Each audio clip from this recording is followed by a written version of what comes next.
महाकारुणिक तथागत भगवान गौतम बुद्ध, विश्ववंदनीय परमपूज्य बोधिसत्व डॉक्टर बाबासाहेब आंबेडकर यांच्या विचाराला त्रिवार वंदन करतो. उपासक उपासिका धम्मबांधव भगिनींना त्रिवार जय भीम करतो. तर आज या ठिकाणी या चॅनलच्या माध्यमातून प्रेरणादायी असे बाबासाहेबांचे विचार, बाबासाहेबांनी केलेलं कार्य आणि बाबासाहेबाला अपेक्षित असणारी समाज व्यवस्था ही निर्माण व्हावी आणि मानवतेचे विचार प्रत्येक घराघरामध्ये पोहोचावेत, यासाठी समतेची क्रांती मी या ठिकाणी सांगण्याचा प्रयत्न करत आहे. आवडल्यास सबस्क्राईब, लाईक करून सहकार्य करावं ही विनंती. समाज क्रांतीसाठी लढत असताना सामाजिक क्रांतीची चळवळ ही बाबासाहेबाची मानवतेची होती. कारण भविष्य काळामध्ये असणाऱ्या परिस्थितीचं त्रास बाबासाहेबांनी सहन केला, जातीयतेचा त्रास बाबासाहेबांनी सहन केला, अन्यायाचा त्रास बाबासाहेबांनी सहन केला. आता ही परिस्थिती निघून जाऊन स्वातंत्र्याची जाणीव करण्यासाठी संघर्ष बाबासाहेबांनी उभा केला. ही जातीयता मातीमध्ये गाडून लोकशाही हिताची राज्यघटना देशाला दिली आणि समानतेचे विकासाच्या वाटा मोकळ्या केल्या आणि येणाऱ्या पिढीला जागं राहण्यासाठी संदेश दिला की बाबांनो, या समाज व्यवस्थेमधून तुम्हाला जर माणूस म्हणून जगायचं असेल तर तुम्हाला ज्ञान संपादन करावं लागेल, तुम्हाला नीतिवान शीलवान बनावं लागेल आणि मानवता ही तुमच्याकडे असायला हवी. तुम्ही ज्ञानवान, धनवान आणि शीलवान बनणं हे अत्यंत गरजेचं आहे आणि हेच जीवनासाठी अत्यंत आवश्यक आहे.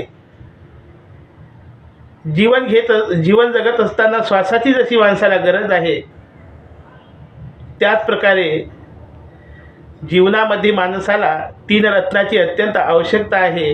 हे 3 रत्न जर माणसाजवळ असतील तर हे जीवन अत्यंत सुखमय आहे आणि आनंददायी आहे. आणि हे 3 रत्न मिळवण्यासाठी प्रयत्न हा कसोटीने करावा. म्हणून येणारे तरुण हे उद्याचे भवितव्य आहेत. ते आधारस्तंभ आहेत, ते आधारस्तंभ मजबूत बनावेत. पाया मजबूत असेल तर इमारत जशी मजबूत होते, त्याचप्रकारे या समाजातील तरुण जर शिक्षित बनला, ज्ञानवंत बनला, शीलवंत बनला तर येणाऱ्या देशातील सामाजिक परिस्थिती ही खरोखरच चांगली राहील. ही यासाठी तथागताचा धम्म बाबासाहेबांनी दिला आणि तो धम्म समजावून घेऊन आपल्या तरुणांनी जागृत होणे अत्यंत गरजेचं आहे.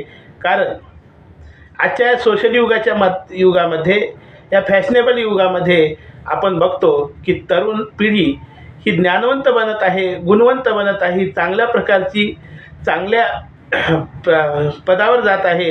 ही अत्यंत चांगली परिस्थिती आहे, कारण हे बाबासाहेबांनी दाखवलेला मार्ग आहे.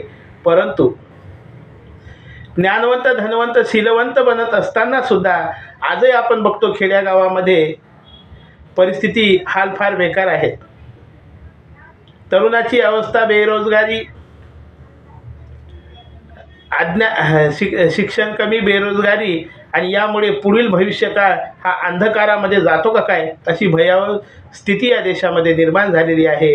म्हणून या जगतामध्ये जीवन जर जगायचं असेल तर ज्ञानाशिवाय पर्याय नाही. ही जागृती तरुणामध्ये होणं अत्यंत गरजेचं आहे.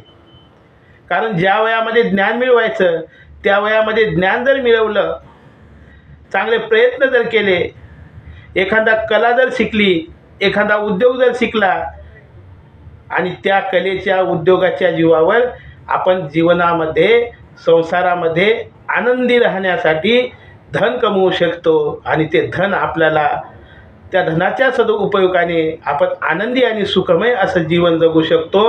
म्हणून जीवनामध्ये धन अत्यंत आवश्यक आहे आणि दारिद्र्य हे गरिबीचं दारिद्र्य हे दुःखाचं मूळ कारण आहे, हे भगवंताने सांगितलेले आहे. आपण जन्माला कुठं आलो याला महत्त्व नाही, पण आपण जन्मलो, आपली परिस्थिती सुधारायचं ध्येय हे आपल्यामध्ये असावं पाहिजे. ते मन एक सम्यक संकल्प हा आपल्याकडे असावा.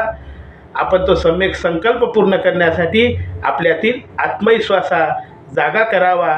म्हणून बाबासाहेब हे तरुणांना संदेश देताना म्हणतात की बाबांनो, शिका, संघटित व्हा, संघर्ष करा. शिक्षण घेत असताना किती जरी खडतर परिस्थिती आली तर त्या खडतर परिस्थितीला न घाबरता तुम्ही तुमचं ध्येय निश्चित करण्यासाठी कसोटीने प्रयत्न करणं अत्यंत गरजेचं आहे. याचं उदाहरण देताना बाबासाहेब म्हणतात की 10x10च्या घरामध्ये कसलीही सुविधा नसताना एका दिव्याखाली अभ्यास करून आज मी एवढं मोठं महान ध्येयाच्या वाटेवर आलेलं आहे, एवढं महान मोठं ध्येय प्राप्त केलेलं आहे. अशक्य असं काहीच नाही. त्यासाठी आपल्यामध्ये आत्मविश्वास जागा ठेवणं हे अत्यंत गरजेचं आहे. म्हणून येणाऱ्या तरुणांना बाबासाहेबाचे विचार समजावून घेणं अत्यंत गरजेचं आहे. कारण बाबासाहेबांनी सांगितलेलं आहे की तरुण जर सुधारला तर समाज सुधारेल, कुटुंब सुधारेल, समाज सुधारेल, देश सुधारेल. म्हणून व्यसनाच्या अधीन न जाता चांगल्या सद्गुणाच्या अधीन जाऊन सोशल मीडियाच्या माध्यमातून, या फॅशनेबल युगाच्या माध्यमातून आपण चांगलं ज्ञान संपादन करावं. व्यसनापासून अलिप्त राहून समाजामध्ये माणूस बनण्यासाठी, आपल्या कुटुंबामध्ये आनंदी ठेवण्यासाठी ज्ञान संपादन करून धन संपादन करण्याचा नीतिमत्तेचा स्रोत शोधावा आणि आपण त्या धनाचा उपयोग करून भगवंताने सांगितलेल्या 10 पारमिता